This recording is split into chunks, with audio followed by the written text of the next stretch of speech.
नमस्ते, good morning. कैसे हैं आप सब।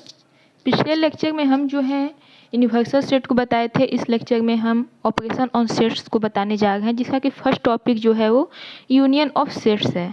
ठीक है, तो कुल मिलाकर यूनियन ऑफ सेट्स को मोटा मोटी इस भाषा में समझ लीजिए। इन जनरल वे में कहे तो इस तरह से समझिए कि किसी दो सेट का मिलकर एक तीसरा सेट बनना, किसी दो सेट को मिलकर एक तीसरा सेट बनना।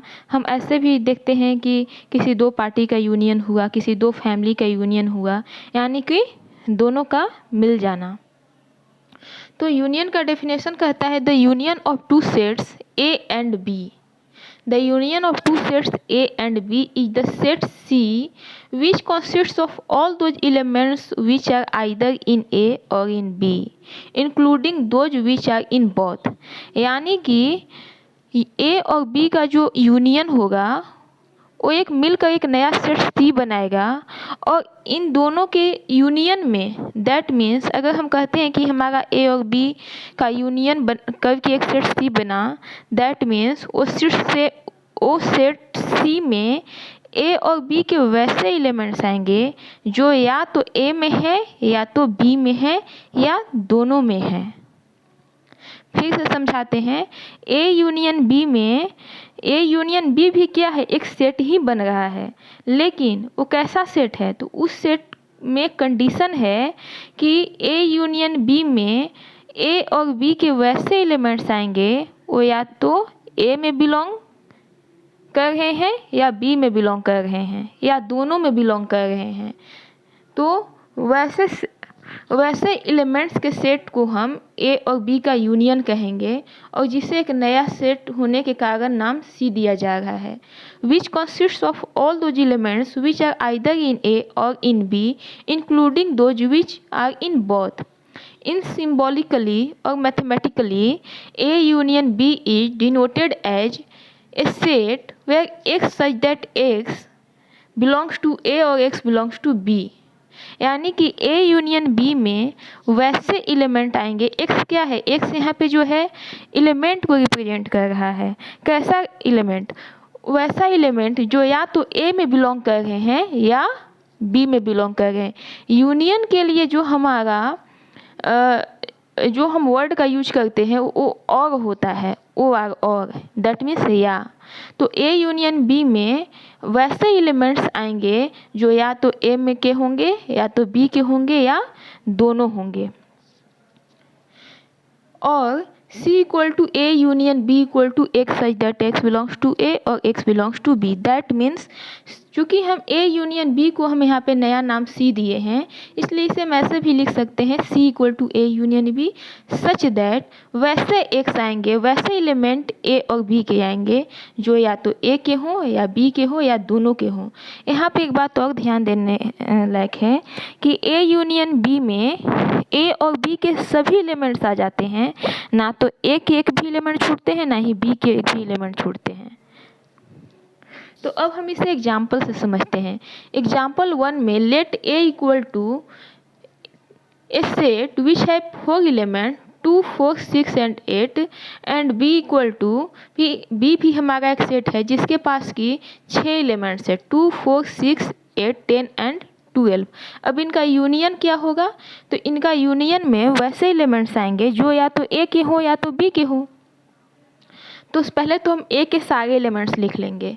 तो हम देखेंगे कि यहाँ पे 2 जो है हमारा A में भी है B में भी है, इसलिए 2 को हम एक बार लिखेंगे। 4 A B दोनों में है, इसको भी हम 1 टाइम लिखेंगे। 6 भी दोनों में है, 1 टाइम लिखेंगे। 8 भी दोनों में है, 1 टाइम लिखेंगे।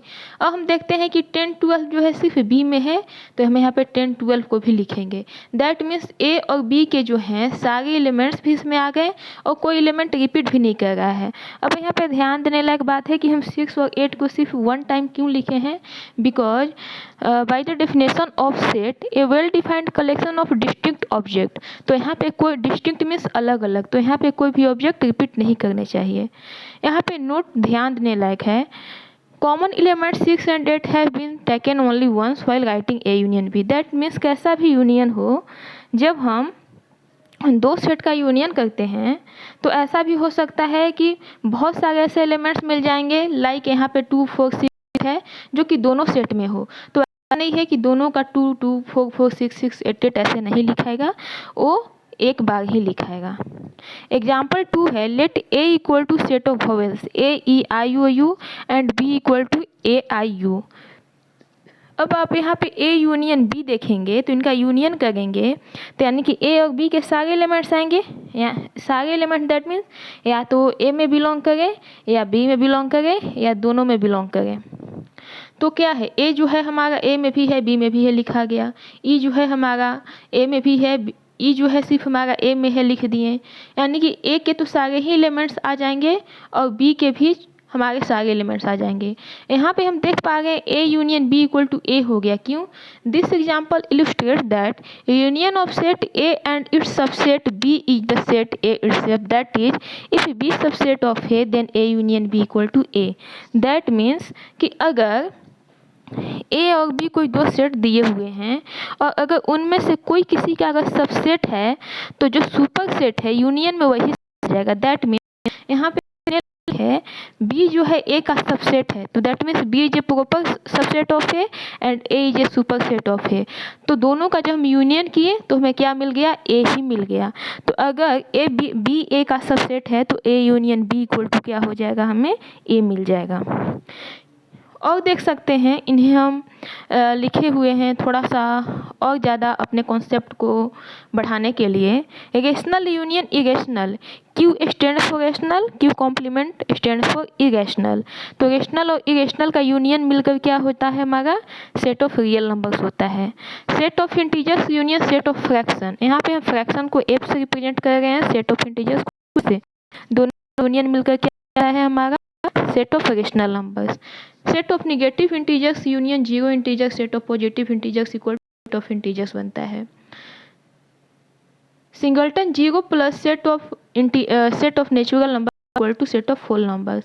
Set of even numbers union set of odd numbers equal to set of natural numbers बनता है। ओके, अब हम पढ़ते हैं सम प्रॉपर्टीज ऑफ द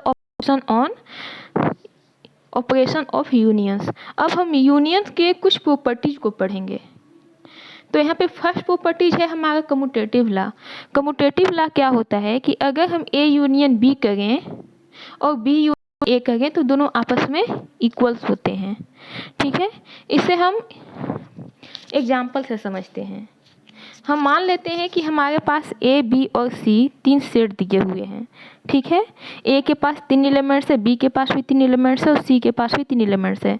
हम तीनों में से किसी दो को ले सकते हैं दिखाने के लिए, कोई रेस्ट्रिक्शन नहीं है। A union B equal to क्या हो जाएगा? जब दोनों का यूनियन करेंगे, ए में से के पास 3 एलिमेंट्स है 7 8 9 एंड बी के पास भी 3 एलिमेंट्स है। तो ए यूनियन बी किए तो क्या आ गया? मेरे पास एक सेट बना जिसके पास 6 एलिमेंट्स आ गए, 3 4 5 7 8 9। और जब हम बी यूनियन भी करेंगे तो वही हमारे पास 6 एलिमेंट्स आ गए। यहाँ से क्या क्लियर हो कि A union B equal to B union A. That means किसी भी सेट का जो यूनियन होता है वो आपस में कम्यूट करते हैं। ठीक है, सेकेंड जो है उसे हम एसोसिएटिव लॉ कहते हैं। एसोसिएटिव लॉ क्या है कि A union B union C equal to A union B union C. That means कि पहले हम ए और बी का यूनियन लेंगे, लास्ट में उसके साथ सी का यूनियन लेंगे। तो जो हम पहले ए और बी का यूनियन लिए, दोनों का यूनियन लेने के बाद जब सी का यूनियन लिए तो हमारा सेट बना। ठीक है, उसी तरह हम पहले बी यूनियन सी लिए, देन उसके बाद हम ए का यूनियन लिए तो हमारा ए सेट बना। और जब आप देखेंगे तो दोनों आपस में इक्वल है। यहाँ से हमारा क्या हुआ कि हमारा एसोसिएटिव लॉ भी होल्ड कर रहा है। दैट मीन्स कि यूनियन जो होता है वो एसोसिएटिव लॉ को भी होल्ड करता है। थर्ड है हमारा law of identity element verify the identity of U where this U represents universal set। Okay, U क्या है? आपका यूनिवर्सल सेट है। तो यहाँ पे क्या है? आइडेंटिटी मीन्स क्या होता है? पानी समझ लीजिए। आइडेंटिटी एलिमेंट को समझना है, मोटा मोटी इसे समझना है तो उसे पानी समझ लीजिए। दैट मीन्स कि आप पानी को जिस रंग में उसी का रंग पकड़ लेता है। ठीक है, तो वैसे ही फाई का यूनियन आप किसी